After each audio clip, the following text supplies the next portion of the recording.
Hello, welcome to Becoming Catholic. If this is your first time here, my name is Nate. I am a Protestant youth pastor who has recently become intellectually convinced of the Catholic Church and her dogmas, doctrines, theology, and practices.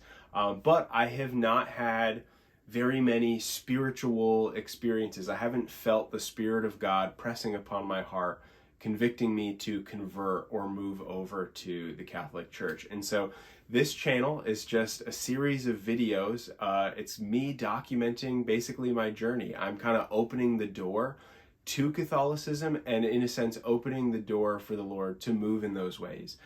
Because I'm married and I work full-time at a Protestant church and I have a kid and I have so many things in my life that really depend upon me and my job in Protestant ministry, I really feel like I need both my head and my heart to be united on such a serious decision. So I'm not making a decision to convert anytime soon, but I am going to just kind of immerse myself in Catholic culture and practices as much as I can while remaining Protestant, and just see if the Lord moves in those things. And so I'm really excited because today is going to be my first time ever praying the Rosary.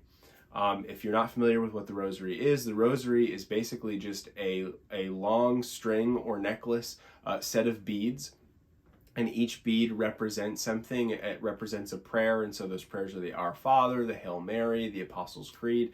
And while praying through this Rosary, while touching each bead and saying those prayers, you're to meditate on different moments and aspects. They call them mysteries of Jesus's life, and more specifically of the birth and the crucifixion and things of that nature. So I'm really excited. Actually, this is the Rosary I'm going to be praying with. I don't know if you can see it, but just something simple. It's one decade. It's not the whole thing.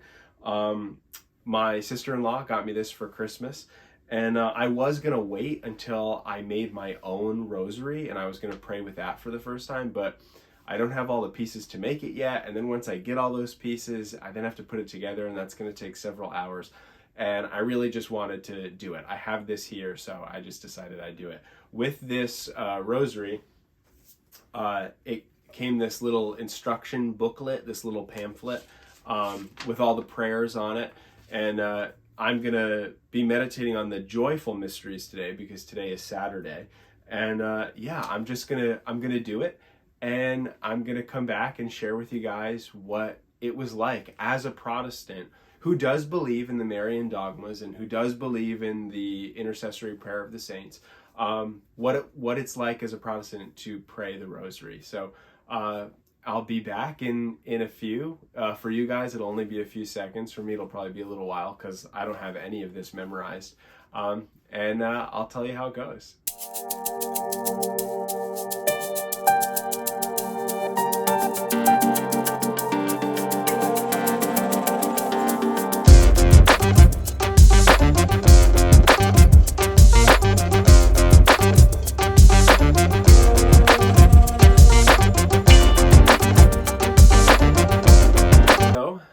I just finished praying the Rosary.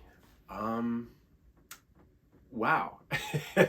So first off, just logistically, this little sheet of paper that this came with tells you what the mysteries are. So the joyful mysteries are the Annunciation, the Visitation, the birth of Jesus, the presentation, and finding the child Jesus in the temple. Now, I kind of know what those are, but I couldn't be certain because I've never called them by those names.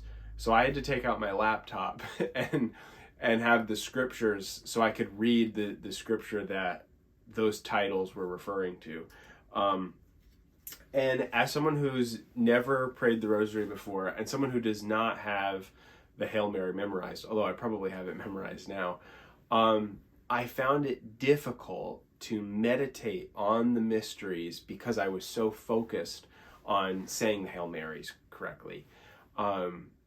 Once I got to like the third mystery, or the third set of mysteries, I don't know what you call it. The third mystery. Yeah, the third mystery. Once I got to I think the third mystery, or the third decade, I started to get the hang of it, and I was able to meditate a little bit on that thing. But I did find my mind drifting into other things related to my faith. So I found my mind drifting into areas of this journey that I've been on. I found my mind kind of drifting into my personal relationship with Jesus, which I think is kind of the point. But I realized that the goal is to meditate on those specific moments in Jesus's life. I also loved that the joyful mysteries are pretty much almost all of them related to Mary directly. And so I did enjoy praying the Hail Mary and also thinking about Mary's connection to Jesus and Jesus's connection to Mary as I went through those mysteries. It was cool. It was calming. It went a lot faster than I thought it would go. Just praying the joyful mysteries, not praying all of them. It went a lot faster, and there were moments where I was getting distracted by sounds out. I could hear like my wife walking up the steps outside my office. There was a cat making a really loud sound outside. But overall, having finished it, I have this really strong sense of peace and calm, and I have a sense that what I did is okay, and what I did is good and lovely and beautiful, and I feel very connected to Jesus. I would say I feel just as connected, if not more even, connected to Jesus and his life and my relationship with him as I am when I pray in my typical devotional prayer. And for reference, what that looks like is I typically pray through the Our Father. And what I mean by that is I'll pray the word Our Father, the phrase Our Father, and then meditate on what it means for him to be our Father. And then who art in heaven. And then I'll meditate, but prayerfully do so out loud. I'll kind of talk to God about what it means for who art in heaven, and so on and so forth. And so I do that every line of the Our Father, because it allows me to pray the Our Father and understand what I'm praying, and it allows me to pray for much longer. And so that's what I did before I started this video. And when I do that, there's always at least one or two lines within the Our Father that I feel really close to Jesus, and I feel really convicted in my spirit. And I have a very similar sensation, just this is a sensational thing, a feeling, emotional spirit thing. But I have that same feeling in my gut and in my heart. And there's just there's like a physical feeling. And it's good. And I don't know if I'm going to pray it every single day, but I am going to do it again, and I'm going to do it more often. So that's what it was like to pray the Hail Mary. I think for Protestants who may be watching this, either Protestants who are just like, oh, F no, there's no shot in hell, I am touching the Mary stuff, I'm not touching a rosary, that's idolatry, and I've seen some of those comments on some of these videos. I get it, but I think what's helped me is understanding the difference between what a lot of Catholics do and what Catholicism teaches.